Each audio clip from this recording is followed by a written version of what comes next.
You think you know what it means to start over. Maybe you lost a job. Maybe you lost everything.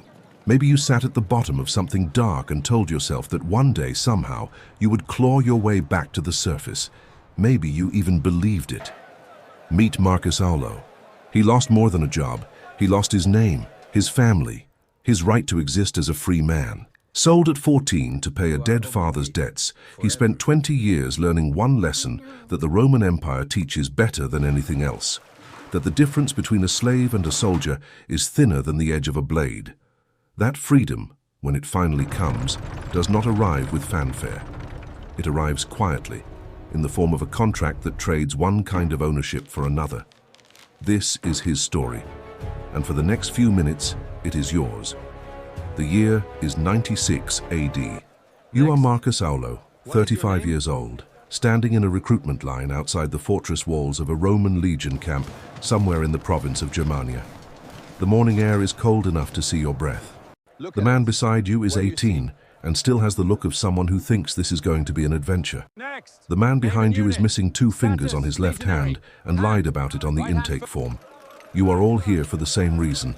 Not glory, not Rome, not the eagle standard and the thundering speeches you heard about from men who never actually served. You are here because this is the only door left open to you.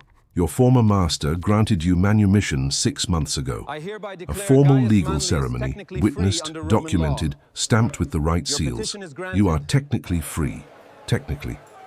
But freedom without money is just a nicer word for desperate. And you have discovered very quickly that the city of Rome has no particular interest in the problems of a freedman with no trade, no patron, and no family name worth mentioning. You slept in doorways. You ate what the market stalls threw away at closing. You learned that the bottom of Roman society has its own basement, and you were living in it. So you walked to the recruitment office, and you signed your name. And just like that, Rome owns you again. Only this time they call it service. The recruiter looks you over the way your old master used to look over livestock at auction. He checks your teeth. He checks your hands. He asks if you have ever killed a man. You say no. He writes something down and does not look up. He tells you that you will serve 25 years, that you will receive a salary from which your food, your equipment, and your burial fund will be deducted before you ever see a coin. That if you desert, you will be executed. That if you disobey a direct order, you will be flogged. That if your unit performs poorly in battle, 1 man in 10 will be clubbed to death by his own comrades. This is called decimation, and it has not been used in a while, but he says it with the tone of a man who wants you to know it remains an option. You sign anyway, because 25 years of this ends with Roman citizenship, a land grant, a pension, a name that means something in the eyes of the law.